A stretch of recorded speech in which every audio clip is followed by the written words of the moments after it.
Well, hello everyone. This is Robert with you. It's a bit late, but I wanted to record some play from the Redbox Dungeons and Dragons fantasy role-playing game. This is the player's book, and it says read this first. I've got my dice here and my character sheet, and I'm going to open this up and just briefly talk about some of what's inside. You've got an introduction. You've got a little passage, set of passages here on how to use this book and how to get started. First thing, getting started, it asks for you to imagine a fantasy character, something you may have seen in a movie or read in a story. You can be a human, an elf, a dwarf, or a halfling, and it recommends you take a look at some of the illustrations for inspiration. We've got the elf here. We've got the human here. We've got a female dwarf. And the halfling is there. But the one that caught my eye was down here. This looks like the kind of character that I like to play. Probably because I'm short and stocky. And anyway, dwarf fighter sounds good to me. So I already scribbled down on this character sheet that I'm playing a male dwarf. Don't have anything else written down at this point because I believe we're going to be filling out the rest of this as we go through the adventure. So it says that what we can do now is just jump right into part 1. So let's do that. It's a goblin attack. It says, the wagon rattles and creaks as it rolls along the old trade road. Travis, the dwarf merchant beside you, guides a team of mules with a steady hand, more interested in the road ahead than in your attempts at conversation. But that's part of the dwarven nature. Though the sun is low in the sky, you should reach the town of Fallcrest before nightfall. To your left, the moon hills stretch off southward and reach up toward the darkening sky. The fall air grows cooler with night's approach. It asks for you to think about what your reason may be for going to Fallcrest. It could be some sort of personal mission. It could be some you're going to meet someone, some relative. It could be job related. It can be anything. Just use your imagination. So since this is just a beginning sort of introductory kind of video series, why don't we do something that's just very easy to grab onto and understand. No real complicated story. Let's just have our dwarf be a mercenary, an axe for hire, so to speak. And he's heading to Fallcrest to look for opportunities for work and adventure. Alright, we'll continue it with the next part in just a moment. Okay, we're going to pick it up with the next part now. Suddenly, a noise shakes you out of your reverie. The twang of a bowstring, coming from the shadows beside the road. Travis cries out as an arrow sinks into his shoulder. With a shrill cry, a pack of goblins, short, ugly creatures with green skin and fang-filled mouths, run toward the wagon, brandishing weapons. You can see another goblin pulling an arrow from a quiver on its back. It's clear these creatures mean to steal the wagon, and that probably means eliminating both you and the merchant first. Okay, it tells us that it's time to leap into action. But that can mean different things for different kinds of fantasy heroes. How do you imagine the hero in your mind reacting to this situation? Do you imagine pulling a weapon from the back of the wagon and leaping down to fight the goblins? Yeah, that sounds like me. Do you imagine casting a magic spell? Do you imagine drawing a dagger, using the wagon for cover, and sneaking around to pick off the goblins without putting yourself in too much danger? I think we got one more option there. Do you imagine tending to the merchant's wound, perhaps uttering a divine prayer to restore his health?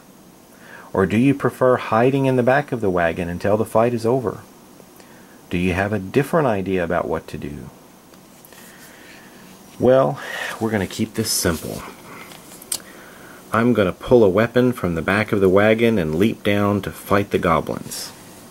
That's what my dwarf is going to be all about. So, go to number 2.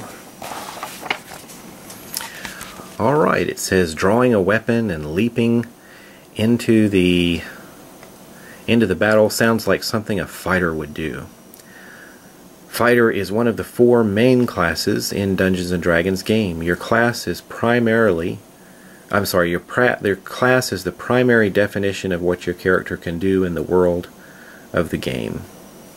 Fighters wear heavy armor and wield swords or axes with great skill. If your character is a fighter, you might have trained as a soldier or studied with an expert duelist. You don't wield magic, but over time you'll learn to perform feats of strength and agility no ordinary mortal could accomplish.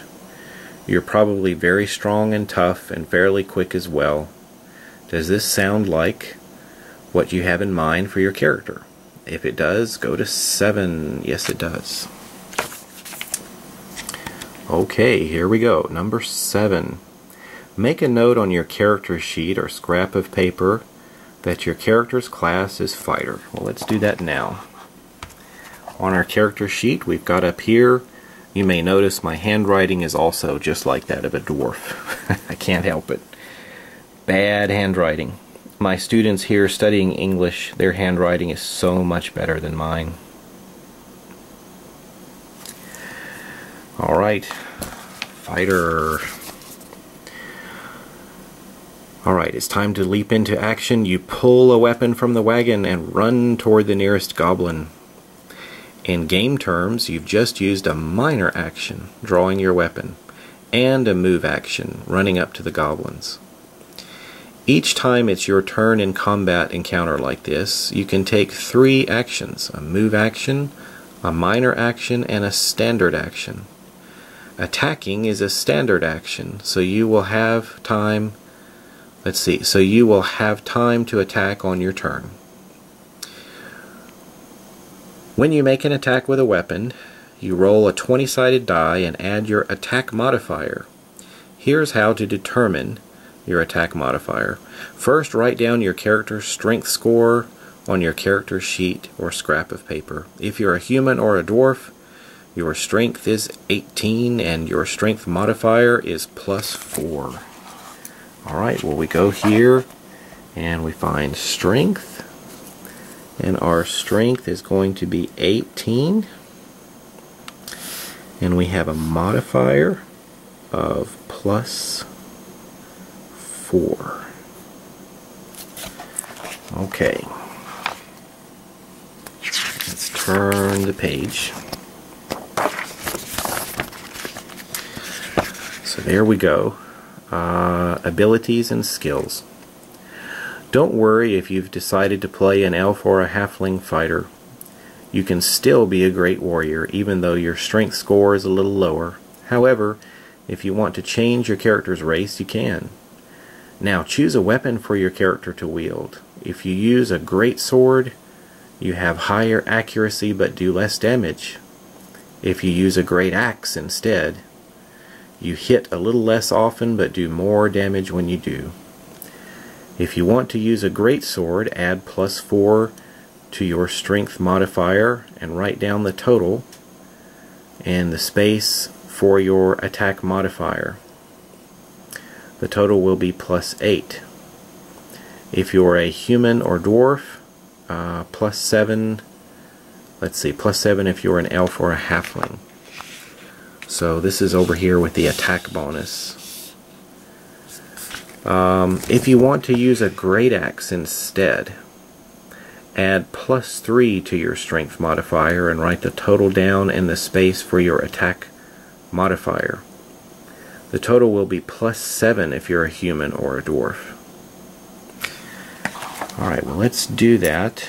Let's see, where is attack bonus? There it is. Let's go with the axe.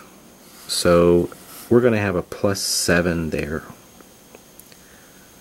+7, and let's write, we'll just put a G for great, and then axe. Alright, what does it tell us to do next? Now find the 20-sided die, also called a D20. There we go. Roll it and add your attack modifier. Okay, here we go. I'm going to take the box top here so we don't have the die going all over the place. So we're going to add 7 to our roll. Here we go. Our character's first attack roll. Yeah, 6. 6 plus 7. Well, that's a 13. How did we do? Did you get a total of 15 or better? No, we didn't. Did you get a total of less than 15? Go to 9. The goblin nimbly dodges your blow and steps around to your side, swinging its own crude sword at you. It attacks. Go to number 10.